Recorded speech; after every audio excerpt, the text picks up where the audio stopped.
अस्सलाम वालेकुम नाज़रीन, खबर और हक़ाइक़ के साथ मैं हूँ उमर खताब। तर्जुमान दफ्तर खारजा डॉक्टर मोहम्मद फैसल ने पाकिस्तान की जानिब से करतारपुर राहदारी पर मुज़ाकरात की दावत पर भारत के रद्द अमल को बचगाना करार देते हुए कहा है कि पाकिस्तान का जवाब अब संजीदा होगा। दफ्तर खारजा की हफ्तावार प्रेस ब्रीफिंग के दौरान डॉक्टर मोहम्मद फैसल ने कहा कि भारत को अमन के जवाब में अमन और गोली के बदले गोली से जवाब देंगे।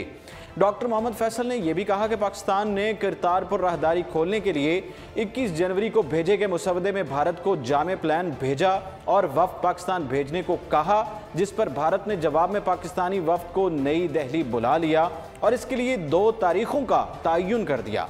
भारत का ये रवैया बचगाना है। ख्याल रहे कि चंद रोज़ कबल वजारत खारजा से जारी एलामिये में कहा गया था कि नवंबर 2019 में बाबा गुरु नानक के 550वें साल गिरह के मौके पर करतारपुर राहदारी को खोलने के वज़ीर आज़म इमरान खान के वादे की रोशनी में हुकूमत पाकिस्तान ने मुआहदे का मुसवदा इस्लामाबाद में कायम भारतीय हाई कमीशन के जरिए पहुँचाया है। दफ्तर खारजा के मुताबिक हुकूमत पाकिस्तान ने करतारपुर मुआहदे के मुसवदे के हवाले से जनूबी एशिया और सार्क के डायरेक्टर जनरल को अपना फोकल पर्सन मुकर्रर कर दिया है और भारतीय हुकूमत से भी इस मामले पर अपना फोकल पर्सन मुकर्रर करने की दरख्वास्त कर दी है। एलामिये में कहा गया था कि हुकूमत पाकिस्तान ने भारतीय हुकूमत को मुआहदे को हतमी शक्ल देने के लिए एक वफ्द को हंगामी बुनियादों पर इस्लामाबाद भेजने की दावत दी है। इस पर अभी हमें ज्वाइन किया है बात करने के लिए इश्तियाक गोंदल साहब, जो कि दिफाई तज्जियाकार हैं। अस्सलाम वालेकुम गोंदल साहब। जी वालेकुम सलाम, बहुत शुक्रिया उमर। कैसे हैं आप? अल्हम्दुलिल्लाह बिल्कुल ठीक। सर, आज दफ्तर खारजा डॉक्टर मोहम्मद फैसल ने बयान दिया है कि भारत को अमन के जवाब में अमन और गोली का जवाब गोली से देंगे। जी बिल्कुल, इसमें साथ साथ ये देखना ज्यादा जरूरी है कि जैसा कि आपको मालूम है कि भारत जो है बार बार लाइन ऑफ कंट्रोल की खिलाफ वर्जी भी करता है और उसमें देखें होना तो ये चाहिए कि लेट्स सपोज अगर आप लाइन ऑफ कंट्रोल की या वर्किंग बाउंड्री की खिलाफ वर्जी करते हैं तो उसमें यही होता है कि सिक्योरिटी फोर्सेस को आप निशाना बनाते हैं, लेकिन भारत जो है वो हमारे आम शहरियों को, हमारे आम जो पाकिस्तानी है उनको निशाना बनाता है।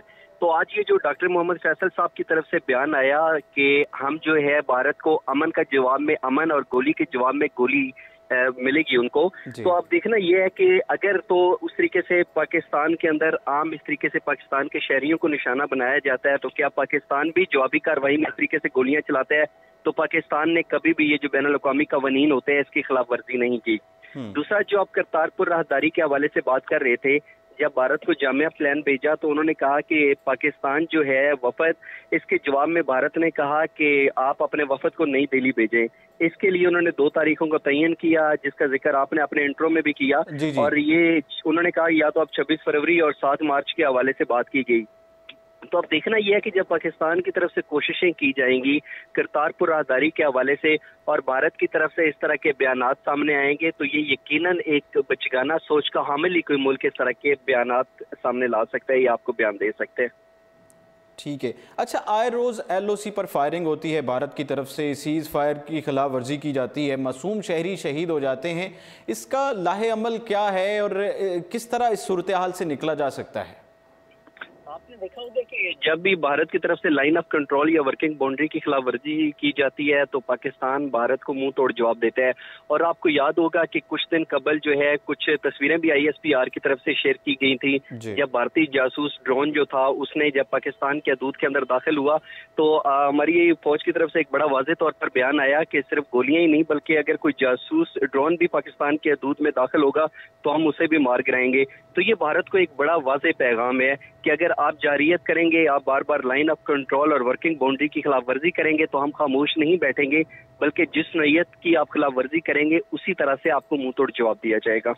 अच्छा, आप क्या समझते हैं कि जो मसला कश्मीर है जब तक वो हल नहीं होगा, दोनों मुल्कों में ये जो सीज़ फायर होता है या ये LOC पर फायरिंग होती है, इस तरह के जो मामलात होते हैं इन पर कंट्रोल नहीं किया जा सकता? आप क्या देखते हैं इसको?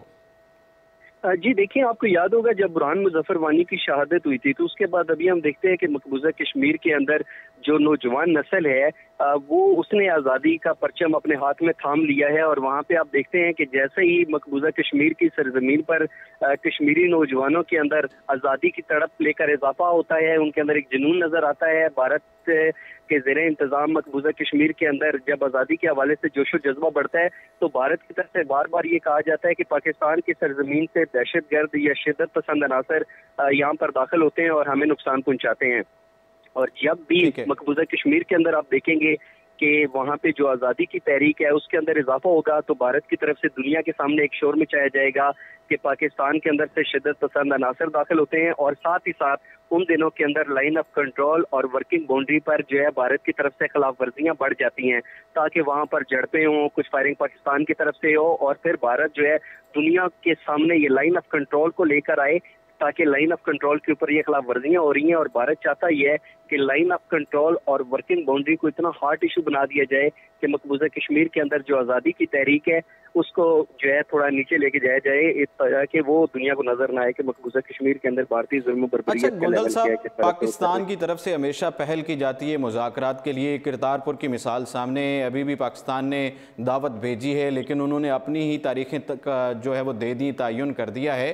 लेकिन इससे ये ज़ाहिर होता है कि भारत जो है वो मुज़ाकरात के लिए तैयार ही नहीं है। आप क्या समझते हैं कि जो पाकिस्तान की मौजूदा पॉलिसी है भारत के हवाले से, इसमें कोई मज़ीद कुछ तब्दीली जो है उसकी ज़रूरत है, कुछ इक़दाम करने चाहिए भारत के रवैये को मद्देनज़र रखते हुए? उमर, ये आपने बड़ी ज़बरदस्त बात की। ये देखें, करतारपुर राहदारी की इफ्तिताई तकरीब जब हो रही थी तो बहुत सारे हमारे नामवर तज्ज़ियाकार ये कह रहे थे कि इसके बाद दोनों ममालिक के दरमियान तल्लुकात में बेहतरी आएगी और पाक भारत मुज़ाकरात शुरू होंगे।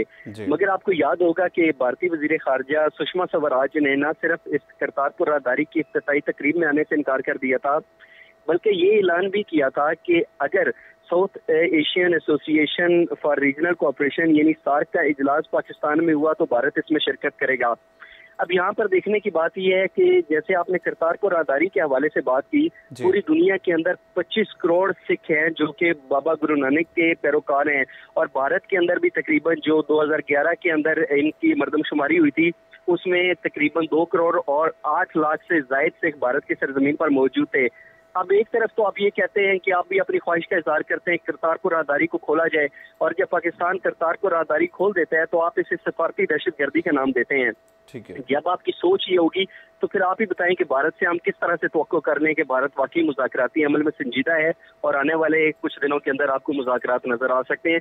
तो मेरा ख्याल है कि मुज़ाकराती अमल तो कहीं दूर दूर तक उसका नामो निशान नहीं है। मुज़ाकराती अमल दूर दूर तक नज़र नहीं आता, कोई इम्कानात नज़र नहीं आते। बहुत शुक्रिया इश्तियाक गोंदल साहब, दिफाई तज्ज़ियाकार हमारे साथ मौजूद थे। एलामिया में कहा गया था कि हुकूमत पाकिस्तान ने भारतीय हुकूमत को मुआहदे को हतमी शक्ल देने के लिए एक वफ़द को हंगामी बुनियादों पर इस्लामाबाद भेजने की दावत दी है, जिस पर भारत ने पाकिस्तान के इक़दाम का जवाब देने की बजाय करतारपुर मुआहदे को हतमी शक्ल देने के लिए पाकिस्तानी वफ़द को नई दिल्ली आने की दावत दी और मुलाकात के लिए भी तारीखों का तयन कर दिया, तजावीज़ पेश कर दी। तर्जुमान दफ्तर खारजा ने ब्रीफिंग के दौरान मुल्क में दाइश की मौजूदगी से मुतालिक सवाल पर कहा कि पाकिस्तान में दाइश का कोई वजूद नहीं है। डॉक्टर मोहम्मद फैसल ने ब्रीफिंग के दौरान ये भी बात वाज़ेह की कि इसराइल से मुतालिक पाकिस्तान की पॉलिसी में कोई तब्दीली नहीं आई। एक सवाल के जवाब में डॉक्टर मोहम्मद फैसल ने इस बात की एक मरतबा फिर निशानदेही कर दी है कि आसिया बीबी के बैरून मुल्क सफ़र पर कोई पाबंदी आयद नहीं है। रिपोर्ट के मुताबिक अफगानिस्तान अमन अमल से मुतालिक सवाल पर तर्जुमान दफ्तर खारजा ने कहा कि अफगानिस्तान में अमन के लिए पाकिस्तान और कतर ज़रूरी मदद फराहम कर रहे हैं। उन्होंने कहा कि दोहा में पाकिस्तान ने अफगान तालिबान और अमेरिका के दरमियान जारी बातचीत में सहूलत फराहम की है। डॉक्टर मोहम्मद फैसल ने कहा कि अफगानिस्तान में अमन से मुतालिक पाकिस्तान का मौक़िफ़ यही रहा है। अफगानिस्तान और पूरे खित्ते में अमन व इस्तेहकाम के सियासी मुज़ाकरात के ज़रिए मुमकिन है। मुकाबला जाली करार दिया गया है। ATC ने नकीबुल्लाह महसूद के खिलाफ दर्ज मुकदमात ख़त्म करने की रिपोर्ट मंजूर कर ली है।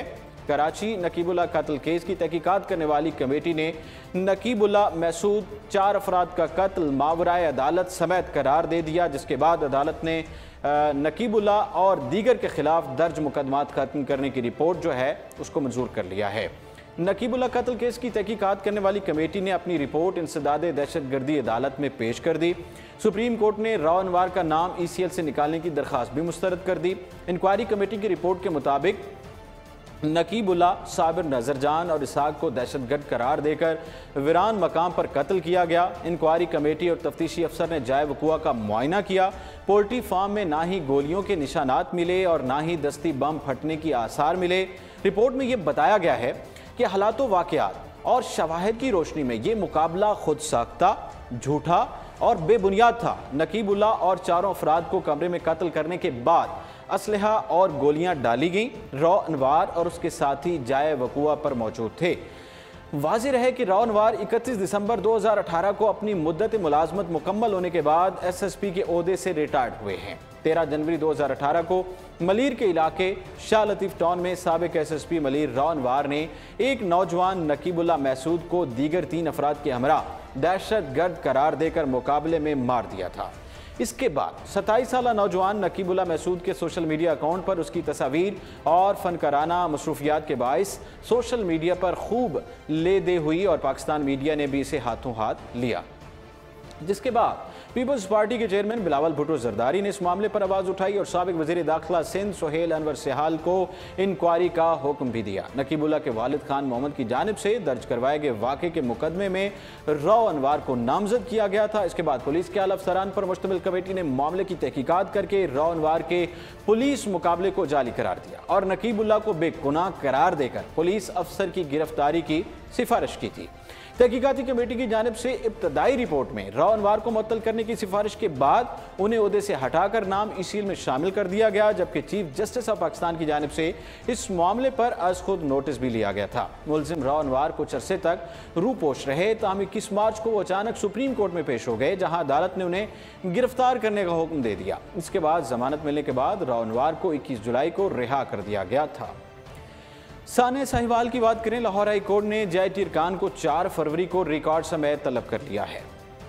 Chief justice Lahore high court justice Sardar Mohammad Shamim Khan ने साने साहिवाल की जुडिशल इंक्वायरी के लिए दायर दरखास्त पर समाअत के लिए 2 रुकनी बेंच तश्कील देते हुए वाक़े की तहकीकात करने वाली मुश्तरका तहकीकाती टीम JIT के अरकान को 4 फरवरी को रिकॉर्ड समेत तलब कर लिया है। Chief justice Lahore high court justice Sardar Mohammad Shamim Khan ने साने साहिवाल की जुडिशल इंक्वायरी के लिए दरखास्त पर समाअत की। समाअत के दौरान अदालत आलिया के हुक्म पर inspector general IG Punjab Amjad Javed Salimi अदालत में पेश हुए। Chief justice Lahore high court ने IG पंजाब से इस्तफसार किया कि अभी तक क्या इन्वेस्टिगेशन हुई। ताहम दरखास्त गुजार के वकील ने अदालत को बताया कि तमाम गवाहों के बयानात रिकॉर्ड नहीं किए गए, जिस पर चीफ जस्टिस ने रिमार्क्स दिए कि IG साहब, ये बड़े जुल्म की बात है। साथ ही उन्होंने इस्तफसार किया कि मुझे बताएं पुलिस को कैसे इख्तियार है कि वो सीधी गोलियां चलाए। IG पंजाब ने जवाब दिया कि गोलियां चलाने वालों को गिरफ्तार कर लिया गया है, मामले पर JIT भी बना दी गई है, जबकि CTD के अफसरान को भी मुअत्तल किया जा चुका है। चीफ जस्टिस ने इस्तफसार किया कि इंक्वायरी कितने दिन में मुकम्मल होगी, टाइम बता दें। IG पंजाब ने बताया कि मुकम्मल इन्वेस्टिगेशन के लिए कम अज़ कम 30 दिन चाहिए। चीफ जस्टिस ने रिमार्क्स दिए कि इस तरह का वाक़या दोबारा नहीं होना चाहिए, तमाम DPOs को आगाह कर दें। जस्टिस सरदार मोहम्मद शमीम खान ने दरखास्त गुजार के वकील को मुखातिब करके कहा कि जुडिशल कमीशन बनाना सूबाई हुकूमत का इख्तियार नहीं, वफाकी हुकूमत का है, जिस पर वकील ने जवाब दिया कि जुडिशल कमीशन के लिए वफाकी हुकूमत को दरखास्त दे दी है। समाअत के बाद chief justice Lahore high court ने मामले की अहमियत के पेश नज़र समाअत के लिए 2 रुकनी बेंच तश्कील देते हुए 4 फरवरी को JIT अरकान को रिकॉर्ड समेत हाई कोर्ट तलब कर लिया।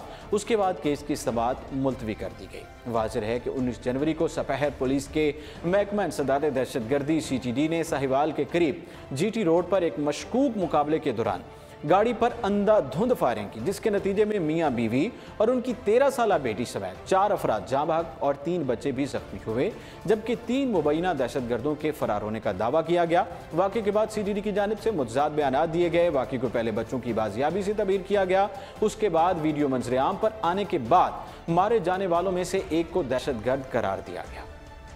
बात करें जाली अकाउंट्स केस के हवाले से, जाली अकाउंट्स केस की तफ्तीश का बाकायदा आगाज। नैब की 4 टीमें तश्कील, 4 टीमों में से हर टीम में 9 अफसरान तैनात। केस की तफ्तीश के लिए मुल्तान, कोयटा और कराची नैब के अफसरान भी शामिल होंगे।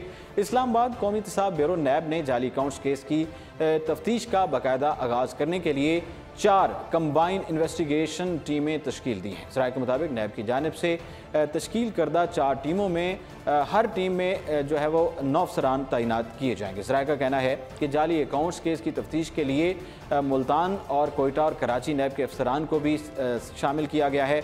नैब हेडक्वार्टर्स की पुरानी इमारत को जाली अकाउंट्स केस की तहकीकात का मरकज़ करार दिया गया है, जबकि एहसान सादिक की सरबराही में मुश्तरका तहकीकाती टीम ने नैब टीम को खुसूसी ब्रीफिंग भी दी है। याद रहे कि सुप्रीम कोर्ट 7 जनवरी को जाली अकाउंट्स केस की असर नो तफ्तीश के लिए मामला नैब को भेज दिया था और अदालत ने यह करार दिया था कि नैब इस सारे मामले की असर नो तफ्तीश करे और इससे 2 माह में मुकम्मल करके रिपोर्ट पेश करे। तफ्तीश के बाद अगर कोई केस बनता है तो बनाया जाए। जाली अकाउंट्स केस की JIT रिपोर्ट के हवाले से JIT सरबराह एहसान सादिक ने 19 दिसंबर को जाली अकाउंट्स केस की रिपोर्ट सुप्रीम कोर्ट में जमा कराई।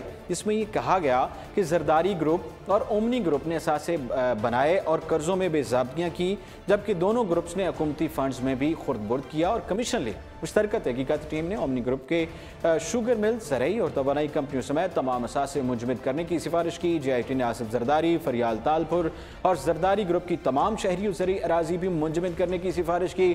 JIT रिपोर्ट में आसिफ अली जरदारी की न्यूयॉर्क और दुबई की जायदादें मुंजमद करने और बिलावल हाउस कराची के 5 प्लॉट्स मुंजमद करने की सिफारिश की थी।